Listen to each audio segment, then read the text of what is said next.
What if I told you one popular growth ETF charges 5 times the fee of another? And what if the cheaper one sometimes outperforms the pricey favorite? Today, we're pitting SCHG versus QQQ, two heavyweight growth ETFs, head to head. Strap in for the shocking truth about their performance, risks, and what your money really gets you. We'll break down 10-year track records, top holdings, volatility, and more. Don't blink, because you might miss game-changing insights that could earn you thousands. Let's dive in. First, let's talk historical performance. Both SCHG, Schwab US Large Cap Growth ETF, and QQQ, Invesco QQQ Trust, have ridden the tech-driven bull market to impressive gains. Over the past 10 years, QQQ has a slight edge, about 17.7% annualized returns versus 15.7% for SCHG. Surprised? You might be, considering SCHG's ultra-low fee. We'll get to that in a moment. But first, zoom in to the last 5 years, and they're nearly neck and neck, roughly 21% per year for each. In fact, in some recent periods, SCHG beat QQQ. For example, over one recent one-year span, SCHG returned 15.39%, while QQQ did 12.69%. The lesson? Past performance for both has been stellar, and SCHG has basically kept up with the mighty QQQ's growth surge. Now, fees and expenses. This is a big one, and where SCHG really shines. SCHG's expense ratio is just 0.04%, while QQQ is 0.20%. That means QQQ charges 5 times more in annual fees. Over time, that difference adds up. On a $10,000 investment, QQQ takes about $20 a year in fees versus just $4 for SCHG.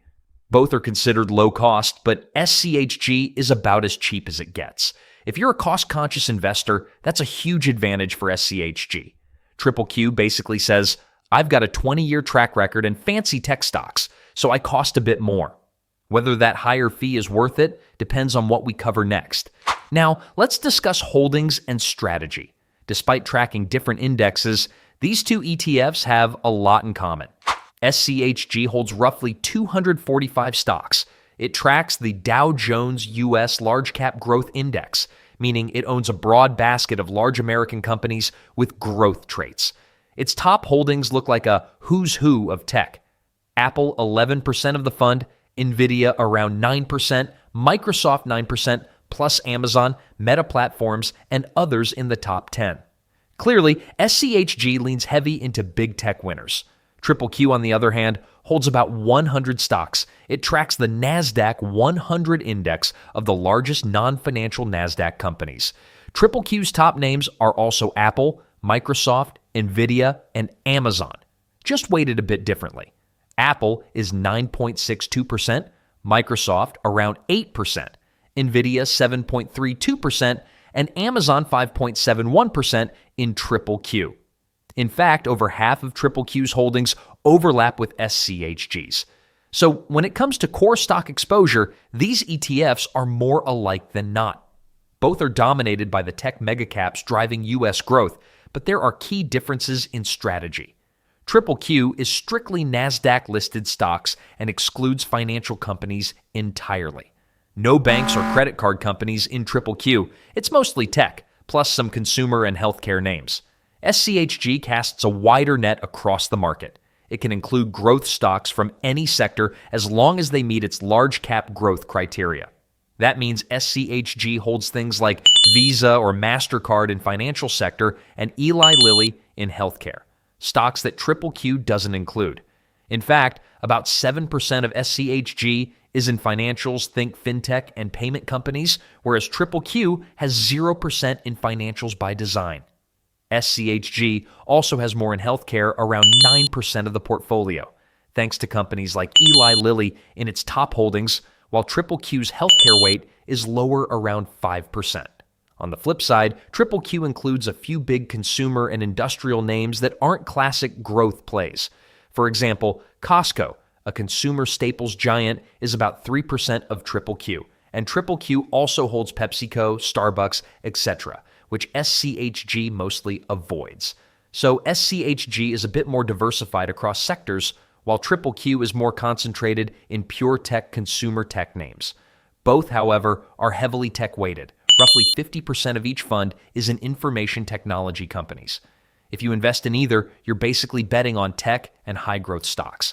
Just remember, SCHG sprinkles in a dash of other sectors for breadth, whereas QQQ is an all-tech, all-star team. Let's discuss dividend yields. Neither of these growth ETFs is designed to throw off big income. QQQ's dividend yield is around 0.6%, and SCHG's is 0.5%. In other words, almost nothing, a few basis points of yield. That makes sense. Their holdings are growth-oriented companies that typically reinvest profits into expansion rather than pay high dividends. So if you're hunting for yield or passive income, these aren't the ETFs for you. You'd look at something like SCHD or dividend funds instead. For SCHG and QQQ, it's all about capital growth, not cash flow. Now look at volatility and risk. Both QQQ and SCHG come with a bumpy ride. No surprise, since growth stocks can swing dramatically. Looking at volatility metrics, historically their annual volatility has been pretty similar, roughly 6.1% for both, with QQQ just a hair higher. So day-to-day and year-to-year swings in SCHG and QQQ have been on par. But here's something shocking. QQQ's tech-heavy focus means it has seen some massive drawdowns in the past. How massive? During the 2000 to 2002 dot-com crash, QQQ plunged around 80% from its peak. Yes, 80%. Now, SCHG didn't exist back then as it launched in 2009, and its broader diversification might prevent such an extreme collapse, but make no mistake, in any major tech slump, both funds will feel the heat. In the 2022 bear market for growth stocks, QQQ sank by roughly 30% plus from its high, and SCHG was down similarly over 30% at one point. They eventually recovered with the market, but it shows the downside risk. So what's the final verdict? QQQ's lack of financials and heavy concentration can amplify downturns, as all your eggs are basically in the tech basket. SCHG's inclusion of other sectors might cushion the fall slightly, but when the Apples and Nvidias of the world are tumbling, SCHG tumbles too. In short, expect volatility. These funds can soar in good times and drop hard in bad times. If you can't stomach a 30% drawdown or worse, you gotta seriously consider that risk before jumping in. So, SCHG or QQQ, which comes out on top? The shocking truth is that these two ETFs are more similar than many investors realize. SCHG is almost like a low-cost clone of QQQ's strategy, with very similar holdings and performance, but at a fraction of the fee. For cost-savvy long-term investors, that's extremely compelling. Why pay more if you can get the same returns? On the other hand, QQQ's laser-focused tech approach and long track record appeal to those who want pure growth firepower and trust the NASDAQ 100 methodology. It has proven itself through multiple market cycles.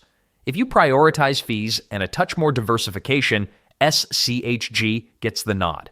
You'll save on costs and still capture the growth of big tech plus some extra sectors. If you want maximum tech exposure and don't mind the slightly higher fee, QQQ remains a fantastic choice. It's the go-to for many when they think growth ETF. If you found this breakdown helpful or eye-opening, smash that like button and subscribe Finance FlowChart for more deep dives into ETFs and investing. Comment below, are you Team QQQ or Team SCHG, and why? We'd love to hear your take. If you're still hungry for ETF comparisons, be sure to check out our other video where we pit more top funds against each other. Don't miss it. Thank you for watching, and until next time, happy investing.